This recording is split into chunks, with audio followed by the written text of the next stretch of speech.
रसायन विज्ञान के विलयन चैप्टर के 7वें क्लास के लिए आप लोगों का स्वागत है, जिसमें आज क्वथनांक का उन्नयन बताया जाएगा।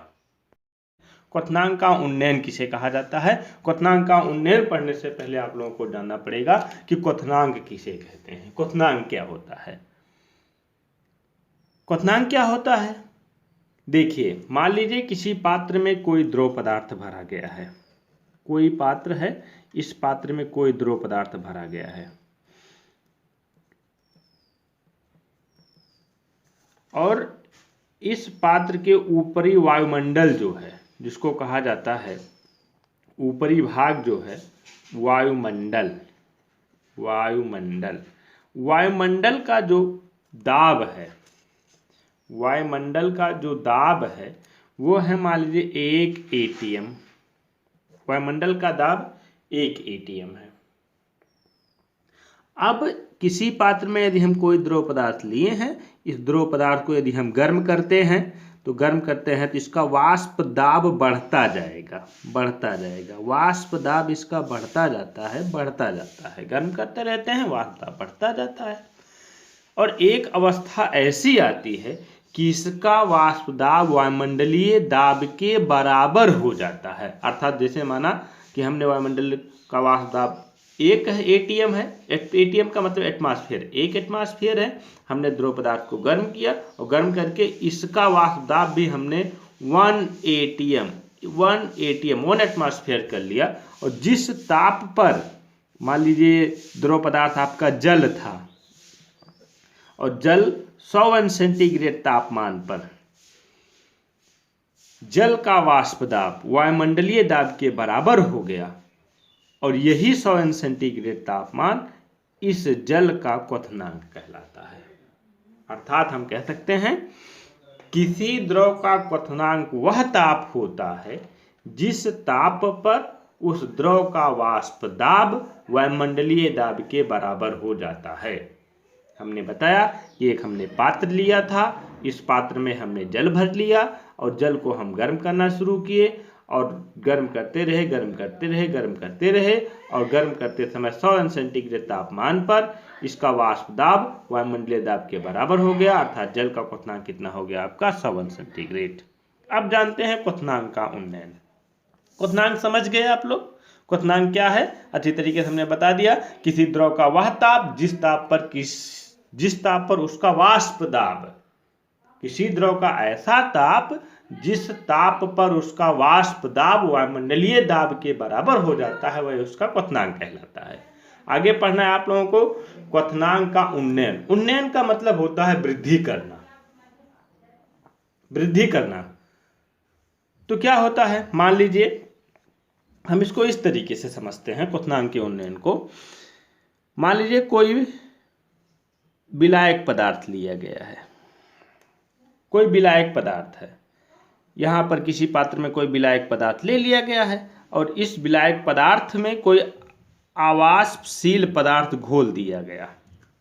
जब किसी विलायक में कोई आवाष्पशील विलेय पदार्थ घोल दिया जाता है तो उसका वाष्प दाब कम हो जाता है, उस विलयन का वाष्प दाब कम हो जाता है और वाष्प दाब कम हो जाने के कारण उसके क्वथनांक में वृद्धि हो जाती है और वही क्वथनांक में हुई वृद्धि क्वथनांक का उन्नयन कहलाता है। मान लीजिए विलायक पदार्थ हमने यहां पर लिया H2O अर्थात जल लिया। शुद्ध जल जब था तो इसका क्वथनांक था आपका 100 सेंटीग्रेड और इसमें हमने एक अवाष्पशील पदार्थ ग्लूकोज घोल दिया गया कुछ ग्राम, जैसे मान लीजिए 10 ग्राम 12 ग्राम, मान लीजिए हमने यहाँ पर 10 ग्राम ग्लूकोज घोल दिया। पहले तो हमने शुद्ध जल लिया था और शुद्ध जल का क्वथनांक कितना था? 100 सेंटीग्रेड। अब इसमें हमने ग्लूकोज घोल दिया अर्थात C6H12O6 घोल दिया, ग्लूकोज घोल दिया। अब ये विलयन बन गया और विलयन बन जाने के कारण इसका क्वथनांक हो गया मान लीजिए 100.24 अंश सेंटीग्रेड इसका क्वथनांक हो गया। अब क्या हुआ? पहले जब शुद्ध जल था तो उसका क्वथनांक 100 सेंटीग्रेड था। अब इसमें हमने कोई विलेय पदार्थ जैसे ग्लूकोज घोल दिया तो इसका क्वथनांक हो गया 100.24 अंश सेंटीग्रेड। अर्थात क्वथनांक में कितने की वृद्धि हुई? अर्थात 100.24 2 4 और माइनस 100 यहीं पर कर देंगे, आपका हो जाएगा 0.24 अंश सेंटीग्रेड की वृद्धि हुई। यही क्वथनांक का उन्नयन कहलाता है।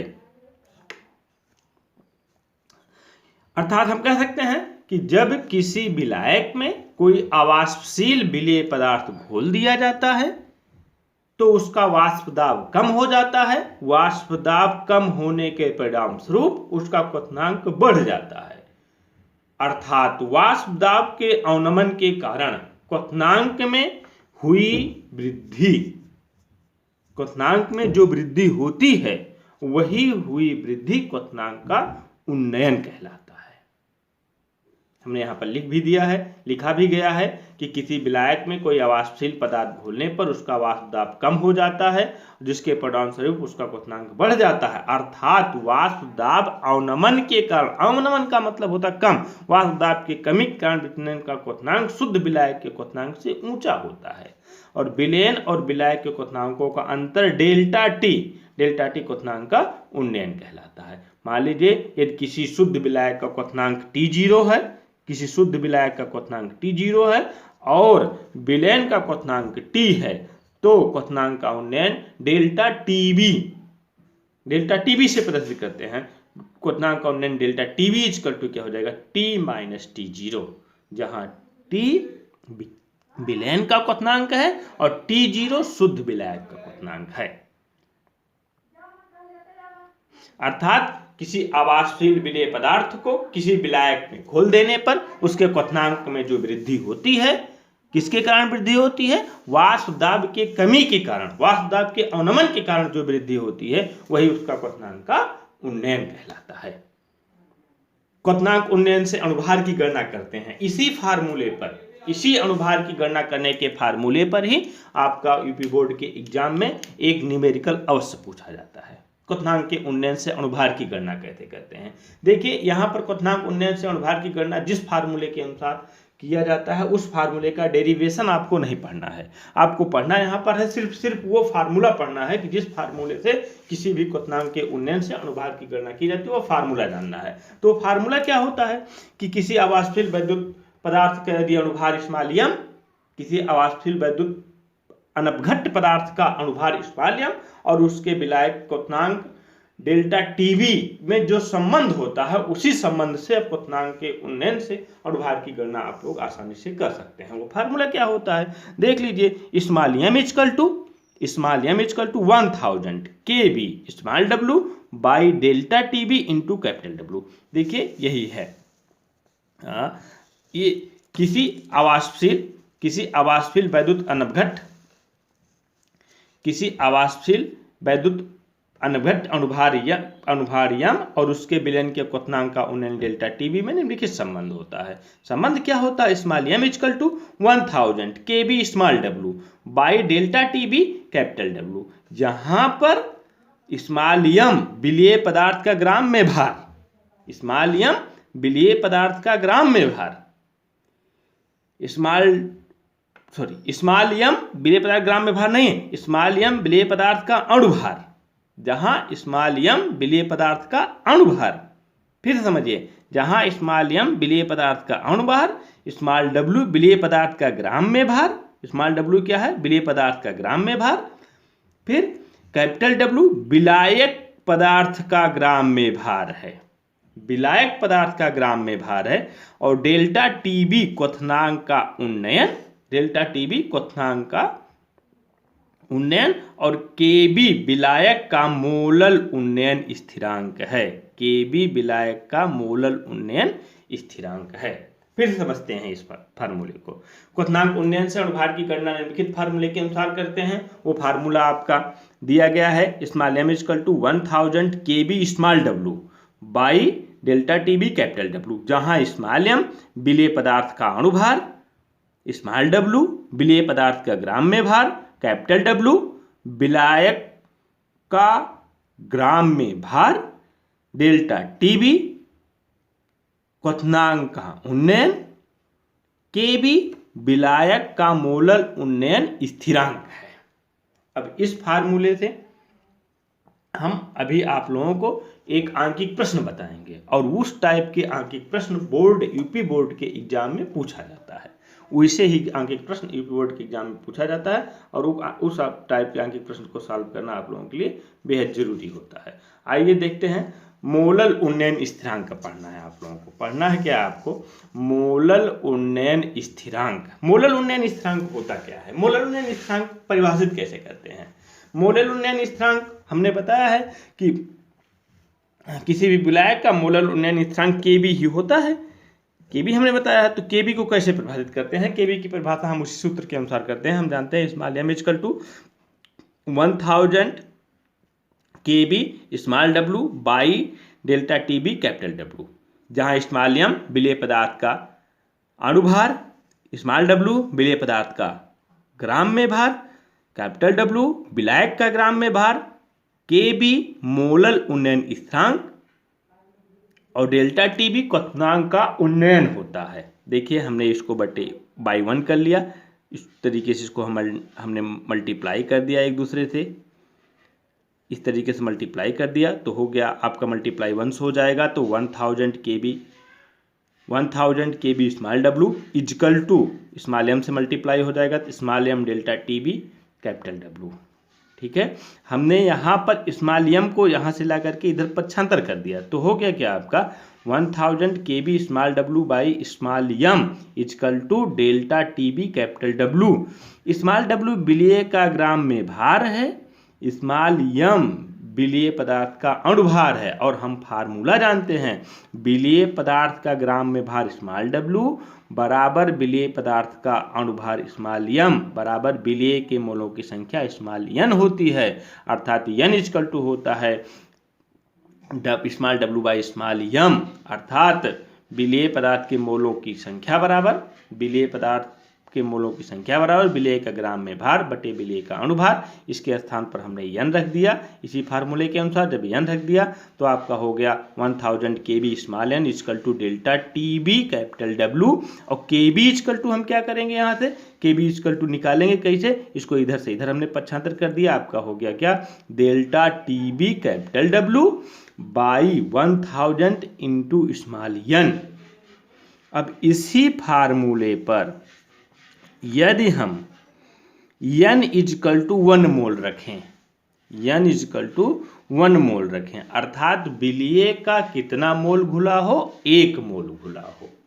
विलेय का 1 मोल घुला हो कितने विलायक में, 1000 ग्राम विलायक में। तो मान रखेंगे कि 1000 ग्राम विलायक अर्थात कैपिटल W बराबर 1000 ग्राम, स्मॉल n बराबर 1, तो 1000 कैंसिल हो जाएगा, इसलिए हो जाएगा या KB equal to delta TB आ गया। यहाँ पर ये cancel KB equal to delta TB आ गया। अर्थात केबी क्या है, मोलल उन्नयन स्थिरांक, डेल्टा टीबी क्या है, क्वथनांक का उन्नयन। मोलल उन्नयन स्थिरांक और क्वथनांक का उन्नयन एक दूसरे के बराबर कब हुआ, जब हमने विलेय का 1 मोल घोला और कितने विलायक में, 1000 ग्राम विलायक में। फिर से समझिए, यहां पर केबी बराबर डेल्टा टीबी आ गया आपका। केबी बराबर डेल्टा टीबी कैसे आया, जब हमने विलेय पदार्थ का 1 मोल लिया, अर्थात विलेय पदार्थ का 1 मोल घोला, वो भी किसमें, 1000 ग्राम विलायक में, तब जाकर के हमारा KB equal to delta TB आया। अर्थात मोलल उन्नयन स्थिरांक क्वथनांक का उन्नयन के बराबर हो गया। अर्थात हम परिभाषित कैसे करेंगे कि किसी 1 किलोग्राम विलायक में 1000 ग्राम मतलब होता है आपका 1 किलोग्राम।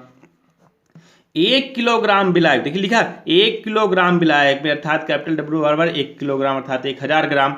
1 किलोग्राम विलायक में किसी अवाष्पशील वैद्युत अनवघट पदार्थ का 1 मोल घोलने पर क्वथनांक का उन्नयन, 1 मोल घोलने पर क्वथनांक का उन्नयन विलायक का मोलल उन्नयन स्थिरांक केबी कहलाता है। अर्थात KB equal to delta TB हमने पहले से यहाँ से लिखा ही है। अर्थात 1 किलोग्राम विलायक में, 1 किलोग्राम विलायक में किसी विलेय पदार्थ का 1 मोल घोलने पर, किसी विलेय के वैद्युत अनवघट पदार्थ का 1 मोल घोलने पर क्वथनांक का उन्नयन मतलब डेल्टा टीबी विलायक का मोलल उन्नयन स्थिरांक केबी कहलाता है।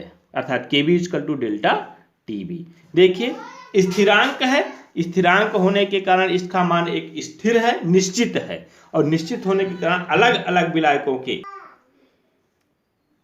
मोलल उन्नयन स्थिरांक है, उस स्थिरांक का मान स्थिर होता है। तो किसी अलग अलग विलायकों का मान अलग अलग होगा जो कि स्थिर होगा, निश्चित मान होगा, किसी भी विलायकों का निश्चित मान होगा। जैसे जल के लिए इसका निश्चित मान 0.51 kelvin molal inverse, ethyl alcohol के लिए कितना होता है 1.20 केल्विन मोलल इनवर्स, एसीटोन के लिए कितना होता है 1.72 केल्विन मोलल इनवर्स, बेंजीन के लिए क्या होता है 2.63 केल्विन मोलल इनवर्स, क्लोरोफॉर्म के लिए क्या होता है 3.85 केल्विन मोलल इनवर्स, और कार्बन टेट्राक्लोराइड के लिए क्या होता है 5.02 केल्विन मोलल इनवर्स होता है।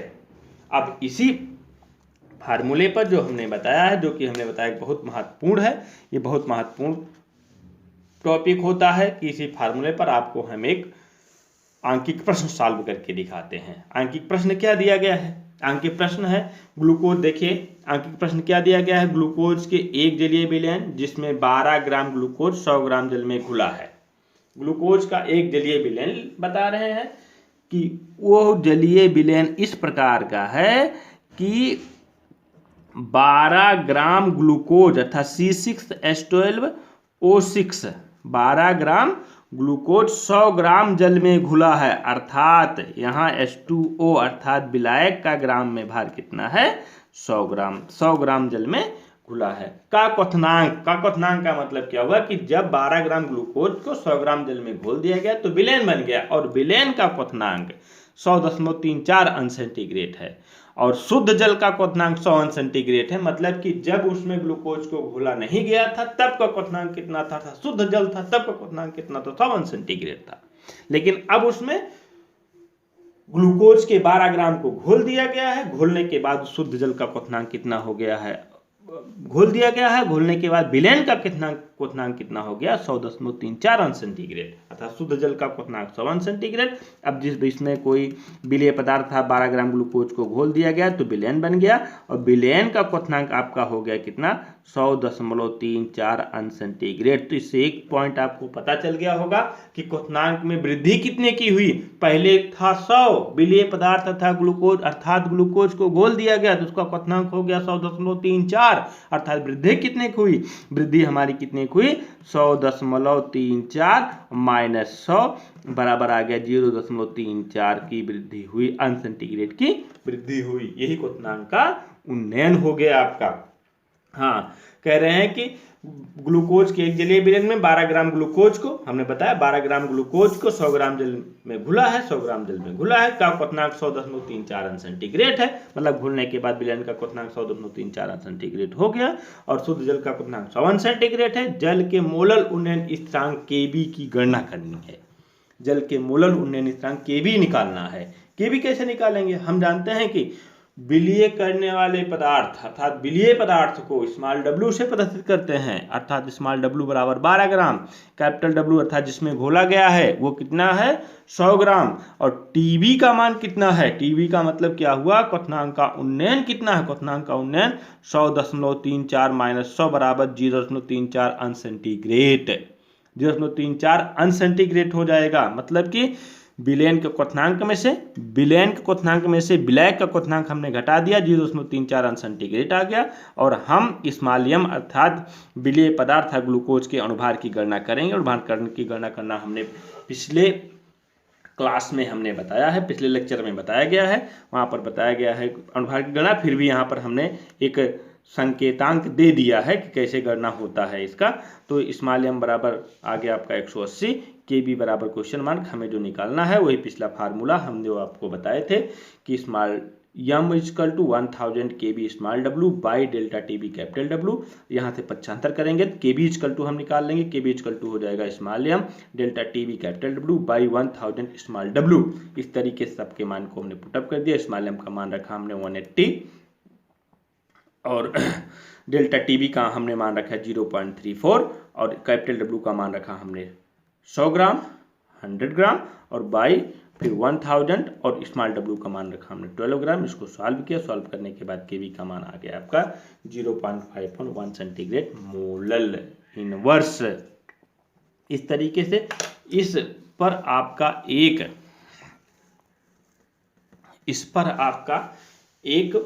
प्रश्न अवश्य पूछा जाता है।